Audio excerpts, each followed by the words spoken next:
Hello and welcome back to Backyard Catch. This is Nick Roby. Thanks again for tuning in. Super pumped to have you alongside. It is August. Talking season is coming to a close. We are wrapping it up. There's college football happening this month, people. Super pumped. A lot to talk about. Jam-packed month. And there's not even football games yet. Super pumped. So this whole month, we're bringing you previews of all the four power conferences. And we're going to start off first with the ACC.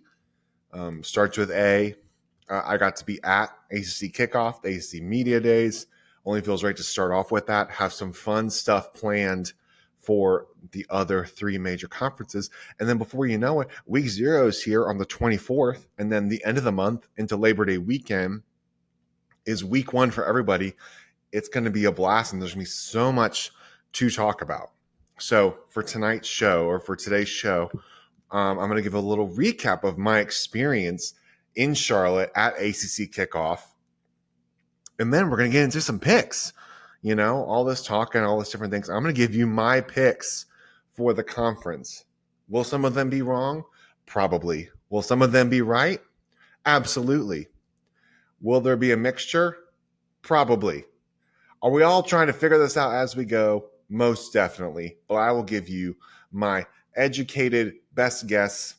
This is what I feel best about for the ACC in a 17-team conference, no divisions. A lot to talk about. But first, wanted to give a little recap and just some of my experience of getting to go to Charlotte for ACC Kickoff. It was my first time getting to go, and I thoroughly enjoyed it. Got to see a lot of people, got to meet a lot of people. It was really cool getting to see and meet some people I had seen online or heard about, and getting to see them in person. If you hadn't heard, it was in Charlotte in the Uptown, the Hilton Uptown. First year I had been there, just with some constructions at the other hotel at the West End. And so it was pretty cool. So for some people, it was, a little bit different because of a different vibe, different experience, different layout of things. But for me as a first timer, it was all new anyway. So it was to get to kind of roll with the punches of that. What was also interesting is that it's the first time it has been 4 days. I know the SEC has done that before. The Big Ten was only 3 days, and the Big 12 was, I think, only 2. So to do 4 days, definitely you started to kind of feel it, in day 3 and definitely into day 4. But you had to give all the teams an opportunity to talk. And the crazy part is Notre Dame is not officially part of the conference in that way, but they're a voting member, and they play 5 ACC games every year. So even that wasn't even including them. So you had the Commissioner's Forum was to start it off, and that was really his opening presser. He talked a lot. I thought it was only going to be an hour, but he spent at least half the time really going over a lot of things, pointed a lot of different things out. And if you want more of my thoughts on that, I have a podcast that is uploaded wherever you get your podcast, just some initial breakdowns of that. But he started from there. And I also gave a reaction to just getting to hear the teams throughout each day. So if that's something that interests you, that's more of my day of reactions to each of those.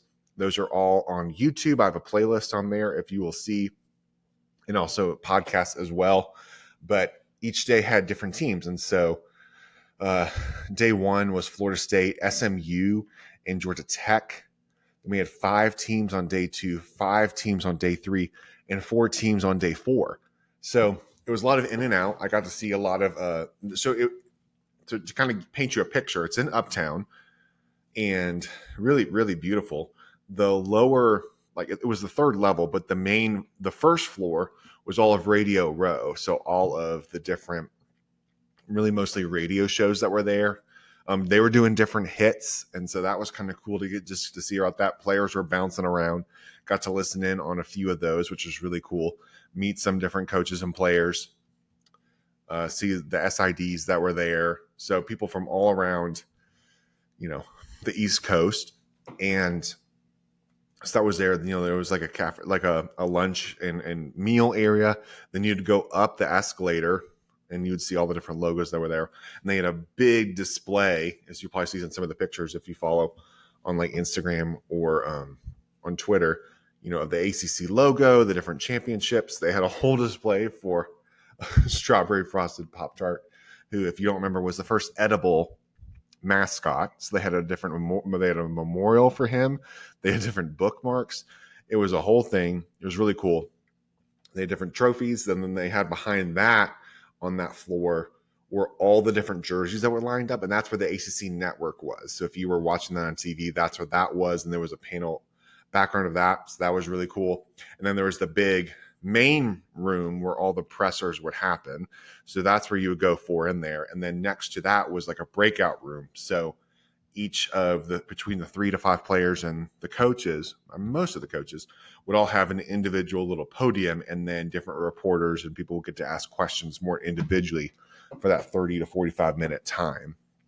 So because the main presser was they only had like about 30 minutes because there's so many teams, and so about 15 minutes for the coach, and then the rest of the time was divided up based on how many players were brought. And then there's about, I think, a 45-minute window where people could ask more specific questions or more different things, or maybe you didn't get to do that online. And there was of course, TV had a little broadcast that was there in the main room. And then what I thought was really fun, and I'm so glad it's back, because there was the college football, video game that was there. They had a whole little area for that where they could video people. You could play one another. It was my first week of I'm really getting to play, so that was really fun for me.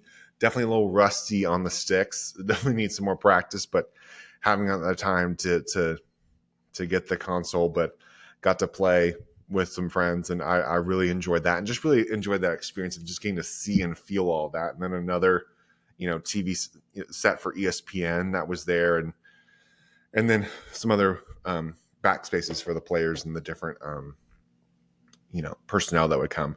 So it was a really cool experience, and you really you run into everybody. I mean, you're like, there's this coach, there's this different media member, you just rub shoulders, and I thoroughly enjoyed it, and I'm excited to hopefully get to go back. So really appreciate the support for that and encouragement, and just like following along on that. I really enjoyed just the whole process of it, and getting to just experience the whole, like, okay, this is what the coaches are saying. This is kind of the feel you have from the players after that as well.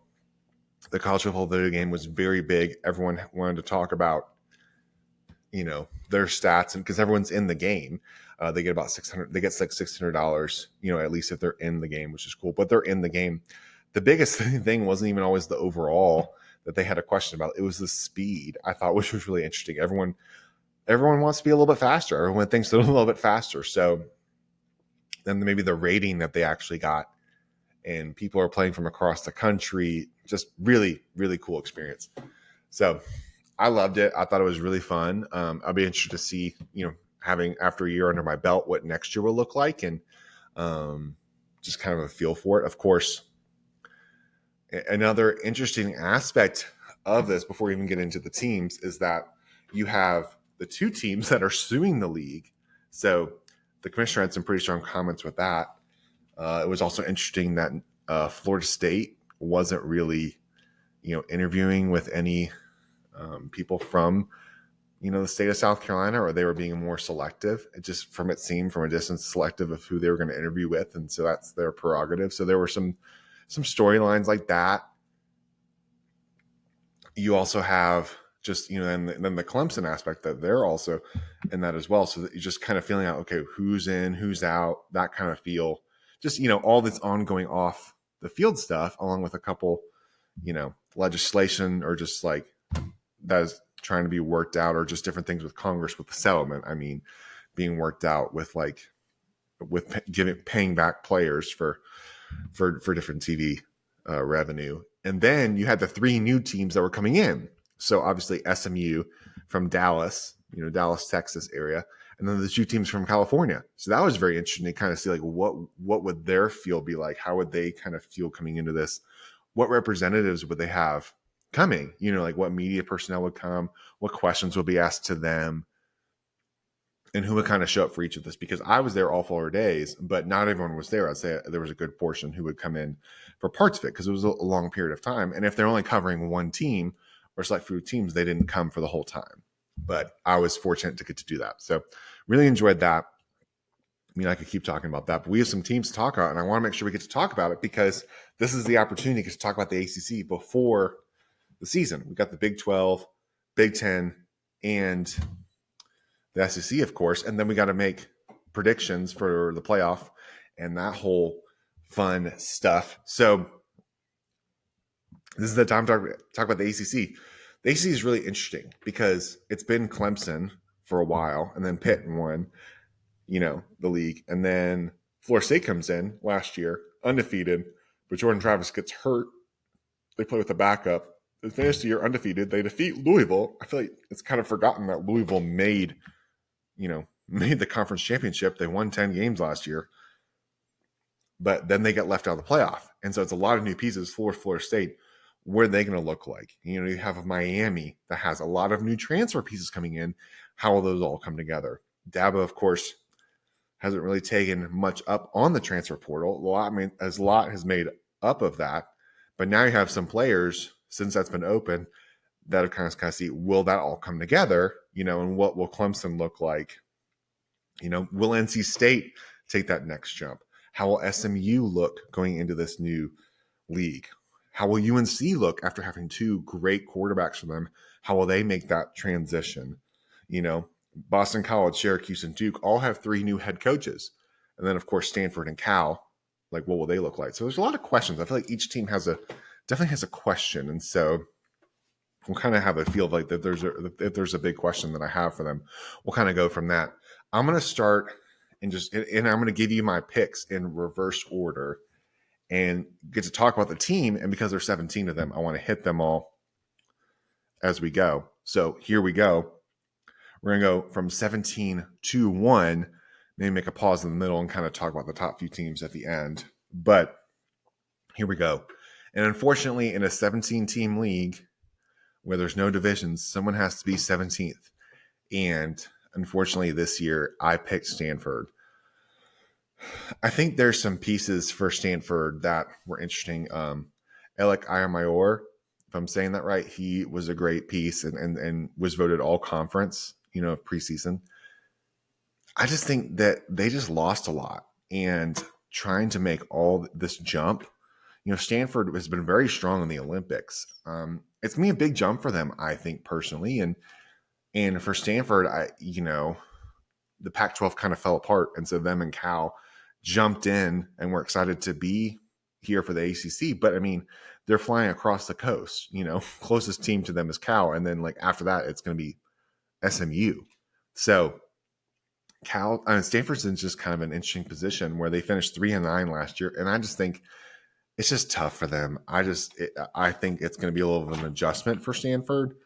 So time will tell. I'm pulling up my preview magazines as I have with here. And I think they don't return a lot either, if I'm not mistaken. Yeah. They're third on offense. They return a lot there, but they weren't very explosive. And then defense. Okay. So they returned 8, but there's a lot to improve. So even though you're having returning production, there's a lot that needs to be improved. And so I think it's just going to be tough. And I think it's just going to be an adjustment year for Stanford, unfortunately. Next I have Wake Forest. And the thing with Wake Forest is they traditionally, before the transfer portal, have been a program where you recruit guys, you develop them, you recruit those 3 stars, develop them, and then in year 3 and year 4, especially year 4, that's when you execute, and that's when you jump, in that. They made the title game a few years ago with Sam Hartman. They struggled offensively. They need to be more explosive. It'll be interesting to see with Wake Forest. And last year was kind of an interesting, where will this team kind of be? What is the floor for this team? They were 4-8 last year. I think there's more improvement to be made. I like Dave Clawson. I think he's a great coach. I just think there's more improvement, and they just weren't quite as explosive for me. And they don't even return as many pieces as you would even like. And they have a tough one. They go at NC State. They even have to hold. They host Ole Miss too in the non-conference. So that's tough. They go to NC State and then host Clemson. Then go to Stanford 2 weeks after that. Go to Miami. It's not the easiest of schedules for them. I just think there's a lot that you're continuing to have to build with that, and you want some continuity going forward. Next, we're gonna have Duke, and Duke I have 15th. If you remember, Mike Elko had them 2 years, coached them for 2 years. They beat Clemson in the opener, and they finished off 8-5. But, Elko goes off to Texas A&M, which I think is going to be a great hire. And we'll talk about it with the SEC. I think that's going to be a great hire for A&M. And he is shown to be a great coach, great defensive coach. They were very strong. But Riley Leonard moves on to Notre Dame. A lot of pieces move on. They only have they're 77th in the country offensively returning, 65th defensively. Defensively, they were great. It's just kind of like, what is this going to look like? Malik Murphy, who, was the third string quarterback at Texas. So, behind Quinn Ewers. And then, that Manning kid, so Arch Manning, the nephew of two, NFL greats. So, he obviously moved for more playing time. It's going to be an interesting year for Duke. I just think that there's some pieces that are there, and we'll kind of see what Diaz has been a great defensive coach. He's coming from Penn State, so he used to be at Miami, if you remember. So then Miami goes and hires Cristobal, and then he goes off to Penn State. So Penn State will now have two defensive coordinators formerly who are now head coaches. Him and Brent Pry at Virginia Tech were both defensive coordinators under James Franklin at Penn State.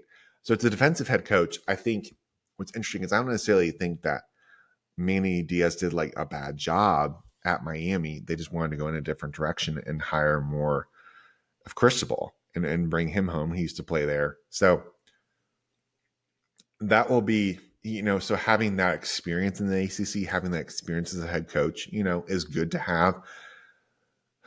The marriage between Diaz and Duke will be interesting. I was a little bit surprised, honestly, when I heard the hire. I think there are some things that will make sense. I'll be interested to see what the offense will look like. I think Malik Murphy is a good player. You'll just want to see some explosives from them. They weren't as strong offensively. They had a good rush. They weren't as strong, throwing the ball. Riley Leonard got hurt. So time will kind of tell. I just think there'll be some more growing pains with them, but it's a first year, and you're wanting to build them to that. 14th, we have UVA, Virginia. Tony Elliott, was the co-offensive coordinator with, Jeff Scott under Dabo, won 2 national titles, goes off and becomes the head coach of Virginia. They have a really hard situation with some tragedy and just that whole community. And I think he's been an excellent hire from that standpoint of really unifying the team, helping be the guy, be in charge of that. I can't imagine that. It's so tough. And he's definitely one of those guys that just from a person that you really want to root for, that you want to do well. They do need to start seeing some results on the field. They were 3-9 last year. They were 3-7 the year before. Cancel game. They beat Virginia Tech in 2019, which is big because it had been a while since they had beaten them. But that's even not consistent. And Virginia Tech is going up. What's big in the Virginia schools is that recruiting the state of Virginia is big because other schools have been coming into the state of Virginia and picking players. North Carolina has, NC State even, or, South Carolina especially, will go into there, especially the Virginia Beach, Norfolk area. Then you got the DMV, you got Maryland, DC, and then Northern Virginia. There's a lot to pick through. So, talent is there. It's just it all coming together. The trick for Virginia is they just need to be more explosive. Like they had lost so many close games. This is crazy to them. They lost 5 one-score games. I was double checking it. 5 one-score games with 4 coming in within a field goal. I mean, that's so demoralizing. You finish the year 3-9 and you're like, man, everything went wrong. You flip some of those games, like you become bowl eligible, and it's a total different feel of a program. So that'll be really interesting. But this team needs to, they have a lot of returning pieces. They're 6th in the country returning on offense, 14th on defense. They need to get better defensively. Offensively, they have some pieces returning. You have Kobe Pace was the former Clemson running back. He actually was ahead of Phil Maffa. It was Shipley, Pace, and then Maffa, if you remember. So Pace can play. He's just been hurt and been a little inconsistent. They have to go to Wake Forest in week 2. Then they go to Coastal Carolina after Maryland. And then they have a stretch where they play Boston College at home, Louisville, go to Clemson, then host North Carolina. And then their final stretch is at Pitt, which is never easy to play. At Notre Dame, they host SMU, which is, was 11-3 last year. Been a great program. And then they go to Virginia Tech, their rival. Never easy to go to Blacksburg. So it's tough. These teams in this area, they need to build. They need to build momentum, and they need to continue, because you have to go early, because trying to find those 6 wins, it can be tough later in the season. I think they can get some stuff early, but it's going to be tough. And I think there's going to be some improvement. It might not seem like maybe the biggest when it comes to record wise, but I think you can start to see some improvement, especially in this type of year. But I have them 14th. There's some tough places to go in there. Syracuse, I have 13th. Syracuse is interesting. Syracuse, they move on from Dino Babers. They get Fran Brown, first year head coach altogether. Had been the NFL. He was one I was interested to hear from, because it's like, don't know as much about the guy. It's interesting and hearing some of his background.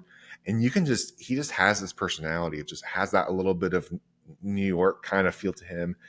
You can just tell that he, is very relatable, very a blue collar, hard worker, what I mean. And that was interesting. He wanted to emphasize the difference between, like, it's not just like Syracuse isn't just like a Northeastern school, but it's a New York school. And he related a lot being from New Jersey, that blue collar kind of feel to it. So it was interesting to see. There's going to be kind of tough to know exactly like what, you can tell he's a good motivator and a good, the guys will love to play for him, but it'll be interesting to see. They're a question mark kind of a program, just because you're not sure what is the offense going to look like. Long as the defensive coordinator had been there, it'd be interesting. They get Gadsden back, Aranda Gadsden, who's the dynamic tight end who probably would have gone pro the NFL, would have been all conference. He hurts. I think it was a knee injury, so he's out. And then they get Kyle McCord from Ohio State. Surprisingly, I was surprised. Not that necessarily that McCord transferred, but that he chose Syracuse. So that I thought was very interesting. It'll be interesting to see kind of exactly what that offense will look like. McCord is definitely a little bit more of a pocket presence than they had. Garrett Schrader, who was a dynamic. They were very run heavy quarterback wise. So scheming wise, it definitely seems like they're trying to keep things simpler, trying to keep it more, let our players make plays. And they're tough. It's tough to play in Syracuse. Like, it's very loud. It's not the biggest of stadiums, but it's indoors and the sound will echo. And it's not the easiest of places to play. They don't have to play Clemson.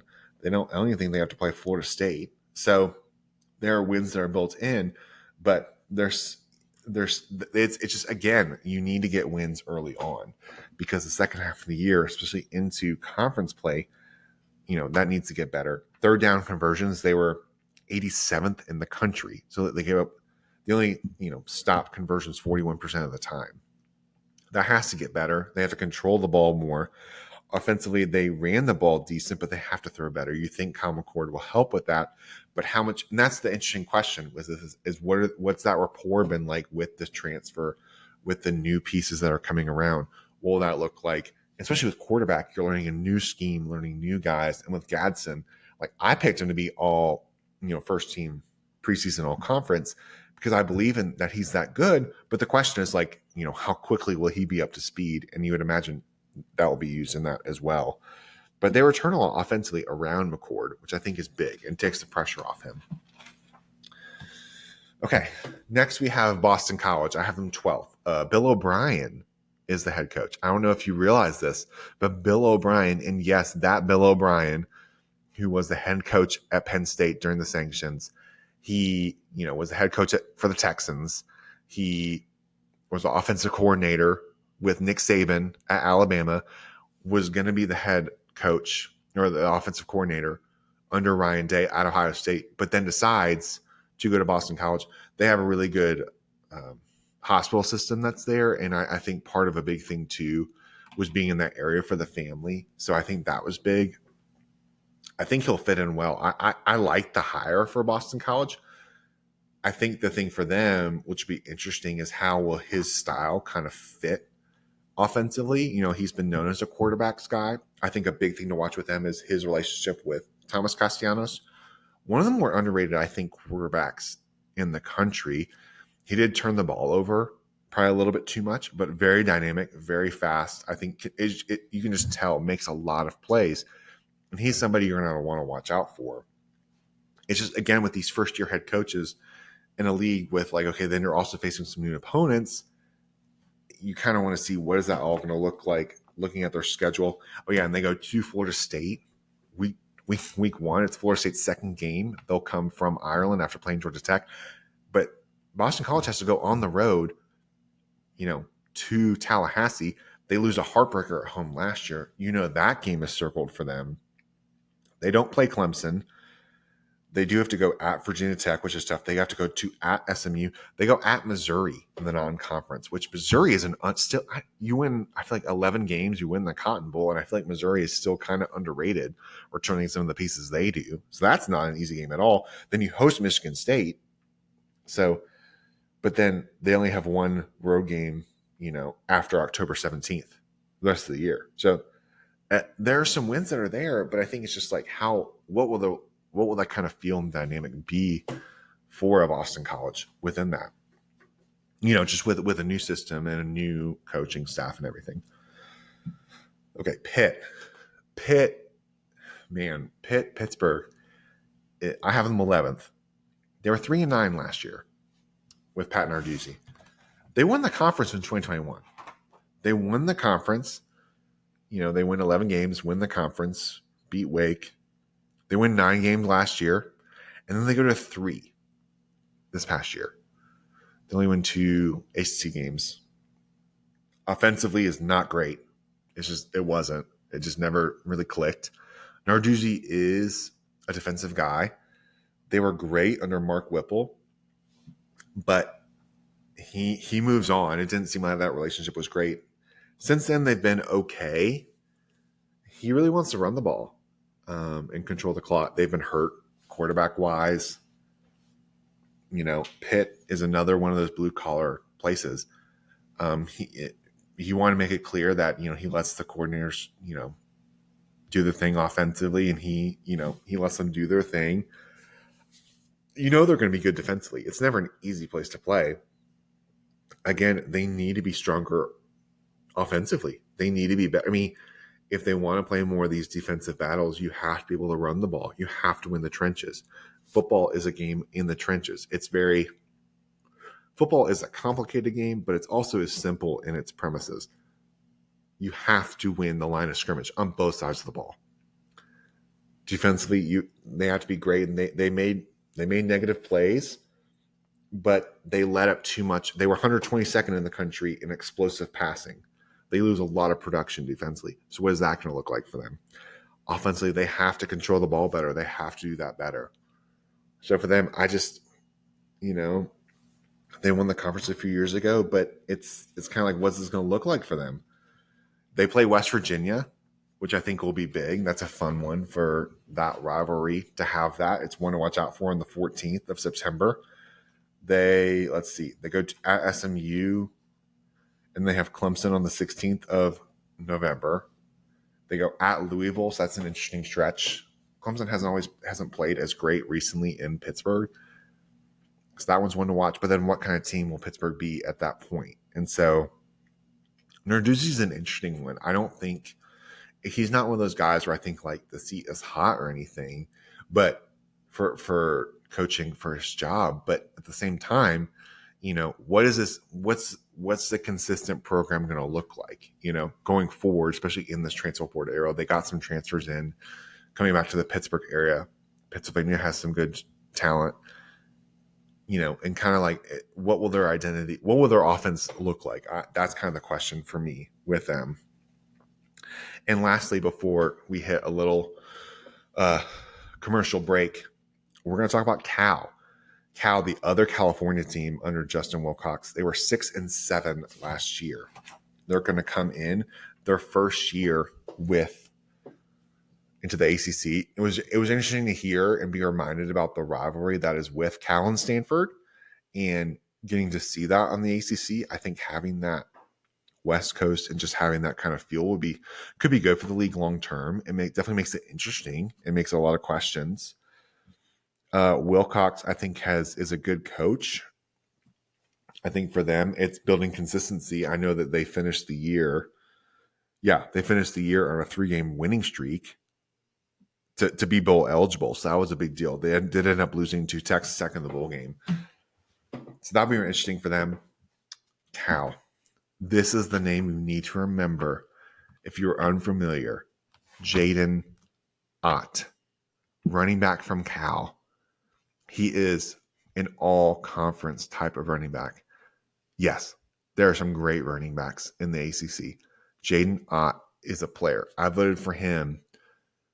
Really, there were 3 running backs you could vote for. It was him, Omarion Hampton, and Damian Martinez, the transfer from Oregon State who goes to Miami. I was picking between those 3 for 2 spots, and Jaden Ott, I ended up putting in the all-purpose player running back position just because I wanted him to make sure he got recognition as well. That dude is a baller. He can play. He can break the Cal rushing record.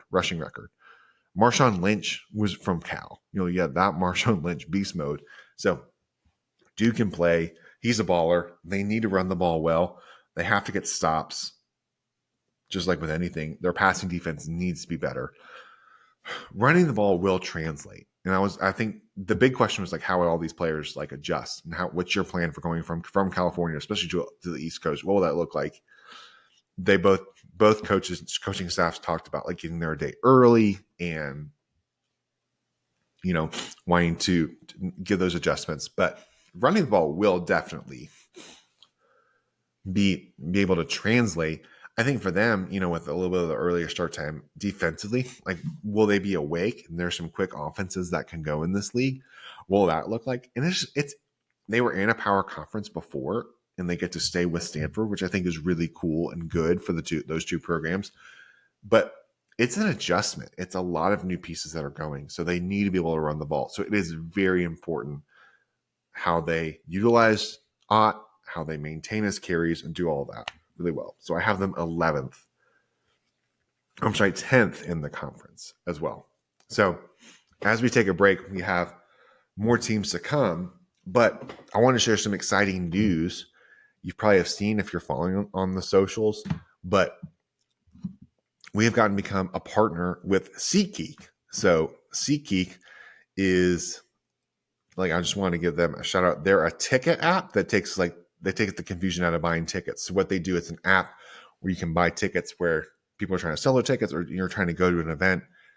They are out there so you can buy their tickets. They give a really good score. So when you're looking from a 0 to 10 on each ticket to know how good of a deal you're getting based off of like usual prices for that area, or, just what kind of like the viewing of just like what's the price compared to like the seat or all those types of things. So like the green is good, the red is bad. It's very simple. I've used it before. It's very simple. You can even kind of get a feel for where the seat is going to be. Football season's coming up. You're going to want to get tickets. This is great. So for the Backyard Catch viewers, I have this really cool thing. For the first time you use the app, first time purchaser only, if you use the code Backyard Catch, use the link, you get $20 off your first order. Yes, $20 off your first order with the code Backyard Catch. I will leave a link on YouTube underneath or in the description in the podcast, and you can use that link for Backyard Catch Remember, it's only for first-time users only. Really cool. Get your tickets for the upcoming season. A lot of great games to come and to go. It's a great app. I've used it before. I highly recommend. So, and before we even get more to this, also remember, if you haven't checked out before, Backyard Catch Online, that is the website. Very simple as it's spelled. All the stuff's on there. We have a weekly newsletter. At least once a week, we're sending out a newsletter with different updates, different things that are going on. You want to make sure you're subscribed to that because it's the best way to get all the information. Make sure you're aware. If you're on it and you know a buddy that might want to be on it, forward it to them. I try to leave a link underneath that has different ways to sign up. That is free to get information. And in that way, you'll know everything that's going on. We're on Twitter. We're on Instagram. We're on Facebook. Any of those things are great. On TikTok as well, working on that. So all these are fun ways. And the big thing too, one is like how you're like, okay, Nick, how can I support the show? I like what's going on. How can I support? The biggest thing is make sure you're subscribed. The goal right now on YouTube is we're trying to get to 500 followers. 500 followers helps me be able to monetize, helps me be able to continue to grow, get more eyeballs, and really build that momentum. But the first goal is you have to get to 500 followers. That is first and very important. So if you're not sure if you're subscribed, make sure you're subscribed. We're going to be continuing to evolve and grow the channel. So that will be on there. Another big thing is make sure you're subscribed on the podcast. Make sure you're getting the newest episodes in there as well. If you like to listen on your daily commute or coming home or going on a trip or while you're doing work, that is great for that. If you just like the audio and you don't want the visual as well, both are there.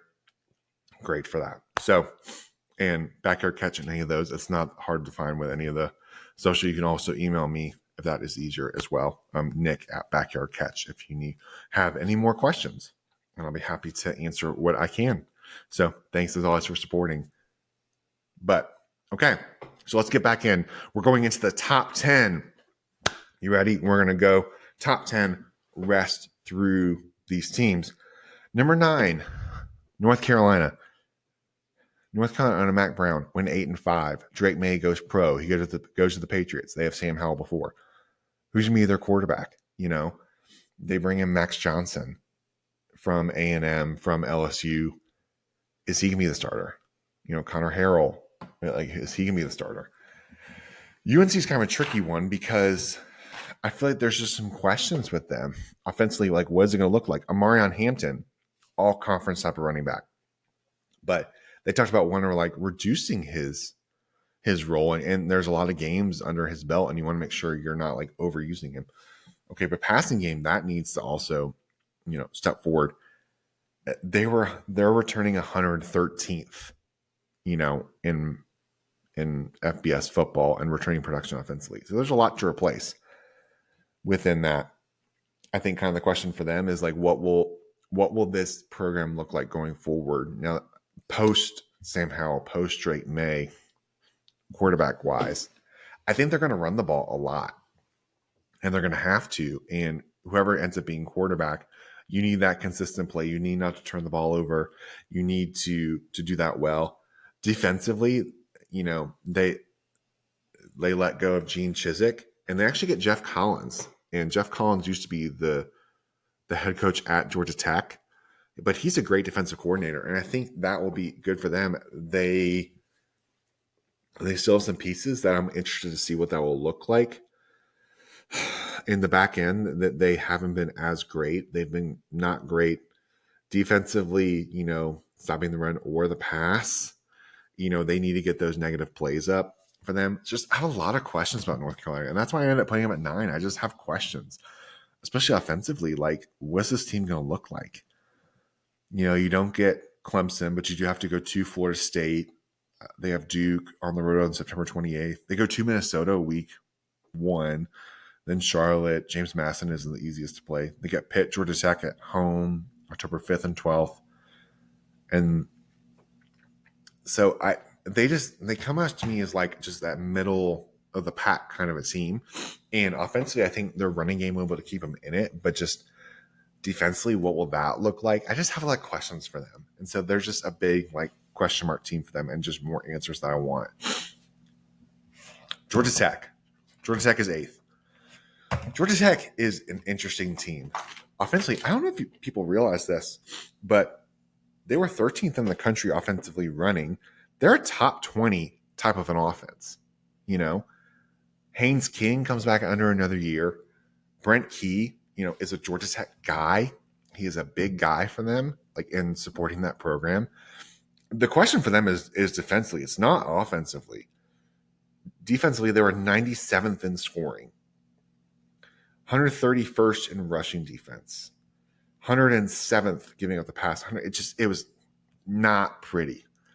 If their defense can hold, offensively, they will be in games and they will be a tough out.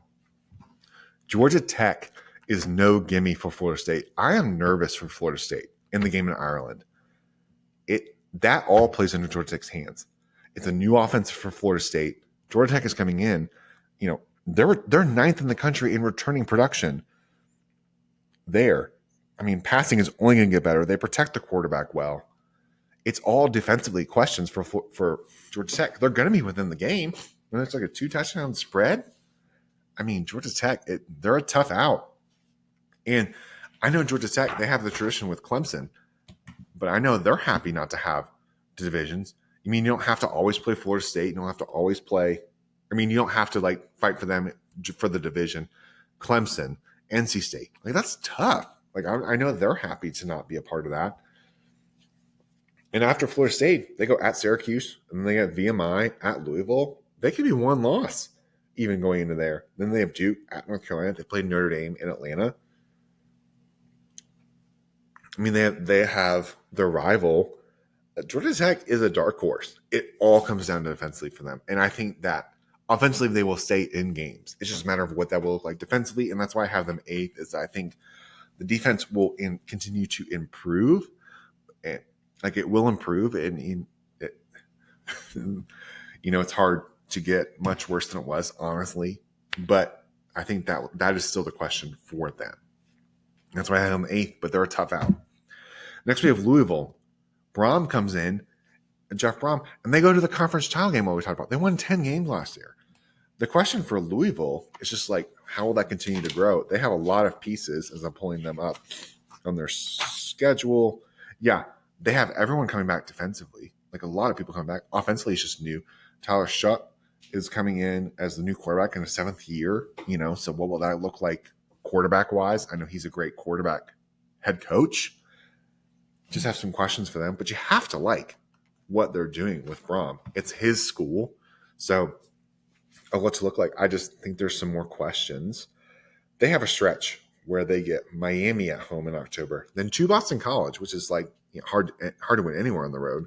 You go there, then you go to Clemson bye week, and then you go to California. So it's just, and they have at Notre Dame before that, and then SMU. It's just not like last year was they had a great and took advantage of the schedule. This year, man, they have some tough ones. So that's why I have Louisville live on 7th. It's just because some of the schedule, I don't know what they'll quite be offensively within this, but you have to like the direction the Cardinal are going for sure. Okay, 6th, I have SMU. SMU, I liked SMU when they came through media days. They felt like they had been in the ACC for a while. They felt like they had been there. They were very excited to be in the power level. They hadn't been there in a long time, at least 30 years. They're very excited to be there. The question for them, Brett Lashley, they won 11 games last year. They haven't really beaten it used to be a Power 4, Power 5 team. They haven't really done that. They've beaten us on some other players. Their 3 games they lost to Oklahoma, TCU, and Boston College. But when it comes to this, I think they're just as good as a lot of teams that are in the conference. I think they'll be ready to go. Offensively, they are very strong. Offensively, I think they will come in and might surprise some people. And Preston Stone is going, if he stays healthy, I think there's a lot to like with him. Conference wise, it was kind of tough picking player of the year just because of just transition and just wanting to think through all the pieces. But SMU is very strong offensively. They were 8th in the country offensively. They're very strong defensively, and they return a lot of people. 10th in returning production on offense, 16th on defense.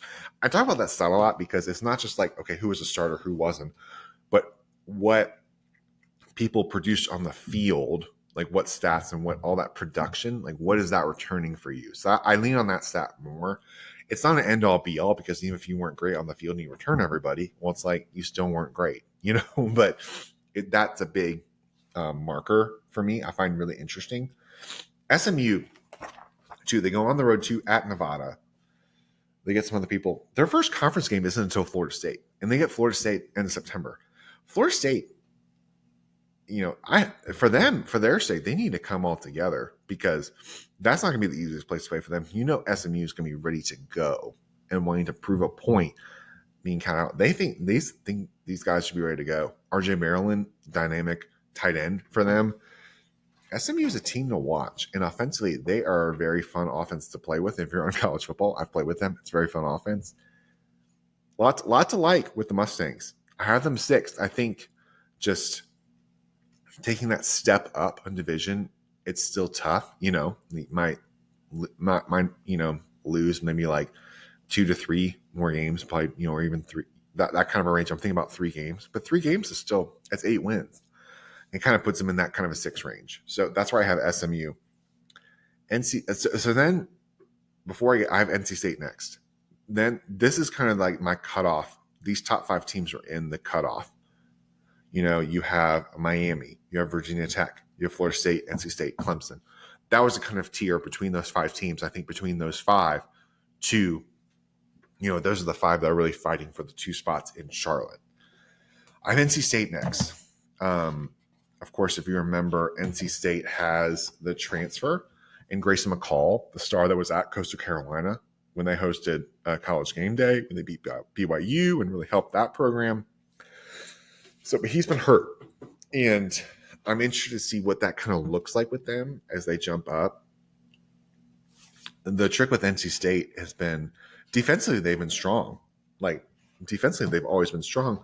The problem is, though, they lose, all conference linebacker and what was his name? Tony Gibson's running back, the coordinator. Why am I blanking on his name right now? Peyton Wilson. That's what I'm thinking. I'm sorry. I don't want to just over glance at everyone's. I think the feel is like, okay, Tony Gibson, like his defense is going to figure out. He's a good defense, but like, they're 93rd in returning production. Like, I think it's still like, I think there will be a step back with that, and it's hard to replace a guy like that, just overnight. And I think they'll still be good. It's just, will they be quite as good as last year? Tough to say. Offensively, it needs to improve. I think Grayson McCall can do that. How much? It's tough to say. Again, a transfer quarterback. I think I don't want to just overlook, like, that is a tough transition. They get Waters, the running back from Duke, and so he should be improvement for them.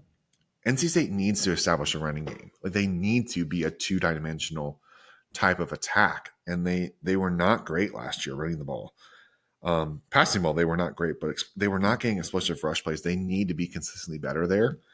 So that's for NC State. And then schedule-wise, I think there are some spots for them. They do get Tennessee in Charlotte. That's a big game in the non-conference. They go at Clemson on the 21st of September. They have to go to California, but they don't play Florida State. They get Wake, Syracuse, at Cal, bye, and then they get Stanford and Duke, and then at Georgia Tech, at North Carolina.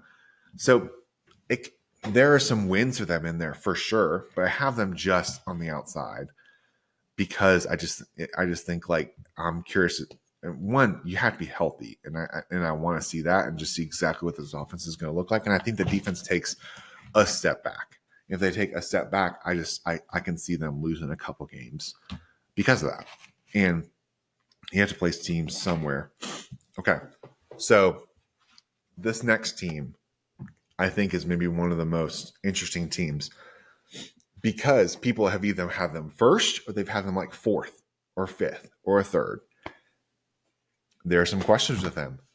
I have Florida State fourth. They were picked to win the conference. 88 people out of 170 people that were there picked Florida State to win the conference. Did they go undefeated last year? Yes. They were very dynamic. The problem I have for Florida State is they lost a lot of pieces. And the question was them, and also they hit like a slam dunk home run with all of the hires with the hire of Martin Norvell, with the transfer portal. I mean, they hit those hires. They hit. I said it again. They hit that. But what will that look like again? DJ Uiagalelei, the Clemson quarterback, goes to Oregon State, comes to Florida State. What version will they get? And it's a different offense for him. He wasn't asked to do as much last year at Oregon State, and they had a great running game. What will this look like here? What version of DJ will we get? The confidence is the big key for them. To me, I think DJ has just shown he's a good quarterback, but he's not. The question for him is will he elevate the guys around him, or will he be as good as everyone else helps him around be that? Jordan Travis elevated everybody else. And I think he was such a dynamic player and a little bit underrated even of just how good he was. And it'll be interesting to see what this will kind of look like. And they have so much outside noise. I think that's my issue with them is they have so much outside noise. They've been so loud this offseason. Also, it's an important, I want to give a shout out to William Quackenbush too from 105.5 The Roar. He made a great point of they're doing renovations. They're losing about 30,000 seats because of renovations. You're telling me that does not going to affect some of these home games? They lose close games too. They won a close game with Boston College. But this is not a gimme schedule. Georgia Tech is going to be a tough out in Ireland. They have Boston College, who is ready for them. California is not the easiest. They go to SMU, which they could be a look-over game for Florida State because they get Clemson at home. And then they got it's a bye week at Duke, at Miami, North Carolina, at Notre Dame, which that's not even a conference. They'll be done with their conference schedule by the 2nd of November. So they'll know when they'll finish if they're in the mix or not. Then I think there's just too many opportunities for them to drop a couple and could have them looking on the outside, looking in for Charlotte. But obviously, massive game for them, October 5th with Clemson at home. You have to win that game, I think, to really make sure that you're in Charlotte. But time will tell. I have more questions with them with some of these other teams. We're going to start here. Maybe I'll share my conference pick first. This was tough because, obviously I'm wearing Clemson shirt and, you don't want to always be called as Homer. There are questions with all these teams, as we're getting into, Miami, it's will all those pieces come together? Virginia Tech, how will the defense look, and will they take that next step with Brent Pry and put it all together? That's a lot to jump from 7 wins to double digits. Clemson, what will they look like? I just think there's just more continuity within the Clemson program. And also, I'm going to have Clemson win. I think they'll drop a game. I think they'll drop a conference game because it's tough. I think the league is a little more boxed in than it's been in years past from the top. But Cade Klubnik, another year under Garrett Riley, that's improved. One of the biggest hires of the offseason, Matt Luke becoming the offensive line coach. Great offensive line coach. They'll get more pieces there. That'll be great. Film off is a great piece. Everyone's been healthier for them, which is massive. Defensively, Barrett Carter coming back is big for the Tigers just to help continue to move that around. They have a lot of young pieces, the freshmen coming sophomores. That's big for them. I like the Tigers. I think they drop a game, maybe not even the Florida State game. They might drop just a, one with Pitt or pulling up the schedule. That's not even the right direction, Nick. They go to Virginia Tech, which would be tough. At Pitt, obviously, at Florida State. NC State at home. NC hasn't won there in a while, but I think it's going to be tough. But I like Clemson. I like Clemson to make it. And Clemson I felt the most comfortable with when it came to the rest of these teams. The bigger question for me is who's going to be that second team? And between it was Virginia Tech and between Miami. I ended up choosing Virginia Tech. And I'll tell you why in a second. But with Miami, we'll go with Miami first.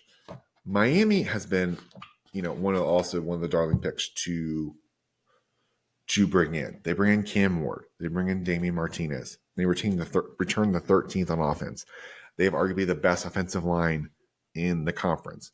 Cam Ward, if all the pieces come together, it is great. They're only 73rd on defense. The problem, it's also like we do this all the time with Miami. Like we do it all the time. And I just have with Miami, it's like I almost am at this point of like I want to be proven wrong. Like I want to be on here and being like, prove me right. And then one year they do it. I just have a hard time doing it. I think Cam Ward is great. I think they have talent that will go to the NFL. And I know it's not every end all be all, but like Cristobal like has made some questionable decisions. Like, and I think he's a great recruiter. He got Oregon also. He got great recruiter at Oregon. Got them to conference style games.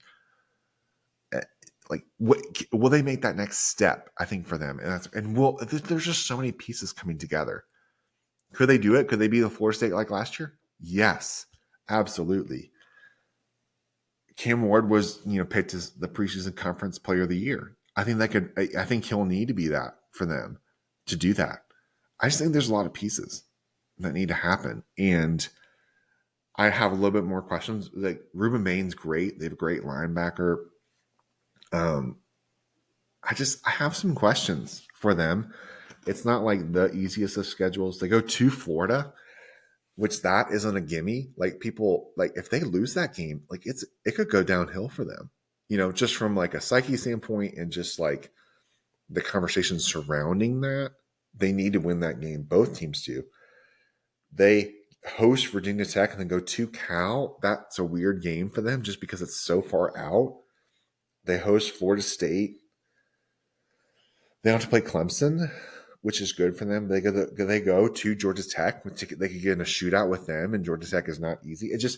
There's just so many pieces where it could fumble, and I just have some questions that I think they drop one close enough where they're on the outside looking in, and I just feel better about Virginia Tech. Virginia Tech, they were picked to finish 6th. However, there were 5 people who picked them to win the conference. The thing with Virginia Tech, and I want to share these stats with you because this is honestly probably why I picked them first. They're number 1 in returning production in the country in returning production on offense. They are 13th on defense. Kyron Drones, the quarterback for them, is a baller. He can play. The talk has been about Cam Ward. I picked Drones to be the player of the year because for them to be second, and it kind of goes together, but for them to be second, and make it to Charlotte, he has to be that. I think there's opportunities for them. If they can step up the level of play, Blacksburg is a tough place to play.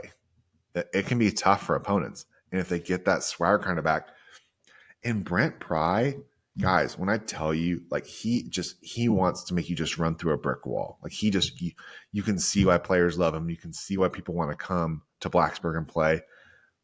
You can see why they've kept guys around in the transfer portal era. So they need to improve offensively, and I think they will. Jones will have to make sure he's good on turnovers. Tootin is a good running back for them. Defensively, they need to continue to improve. But there's questions with all these teams, and I'm just like, I like what's happening in Blacksburg. Will they be second? Time will tell. I feel better about them than some other teams. I think it's going to be close, and it'll come down to some big games. If they beat Clemson, they have a big opportunity when they have Clemson come to town end of the year. Let's see. They go at Miami is a big one for them. They go at Stanford. They have to win some of those games. But you can kind of see, like, when you look at their schedule, they go to Vandy. That's winnable. Marshall, at Old Dominion. Rutgers, you feel like they're 4-0 there. If they beat Miami, who knows? There's a shot there. But say they lose Miami, at Stanford, Boston College, Georgia Tech at home, at Syracuse. They could be like one loss going to the Clemson game. Say they even drop that, then they have at Duke and Virginia. Like, this is a 10-win program. Like, they could have 10 wins and be playing in Charlotte. And then if they have 10 wins, like, and it's a 12-team playoff. There's an opportunity that they could be there. I think the conference gets both teams will make the playoff. I think I'm not if it's the top two finishers. The ACC, I think, will get two in there. I'm not for sure on what exactly my playoff prediction will be, but I think the winner will get the bye, and then they'll have one at-large bid. Probably in the like 9 to 11 range, with the group of 5 getting the 12. But there you have it. That's a lot. I've been talking for an hour. I'm sure it's a lot of ACC, but I want to make sure we hit all these teams. So I'm going to go through my order again. So I have Clemson 1, Virginia Tech 2. That's my ACC title, with Clemson winning the title. That is Charlotte. Then Miami at 3, Florida State at 4, NC State 5, SMU 6, Louisville 7, Georgia Tech 8, UNC 9, Cal 10, Pitt 11, Boston College 12, Syracuse 13, UVA 14, Duke 15, Wake 16, and Stanford, unfortunately, being 17th. So there you have it. Those are my predictions. Super pumped. Love it. But friends, I don't just talk about ACC football. I want to talk about all of college football, all of Power 5 college football. So more will be coming. Stay tuned. There's more coming in that direction. But that's enough for one show. Thank you so much for listening. Remember to subscribe, leave a review on Apple Podcasts. That is awful helpful. Make sure to subscribe on YouTube and on Apple's Podcast or Spotify, wherever you get your podcasts. This is Nick Roby. Thank you so much for listening. Hope you have a great week, and I'm signing off.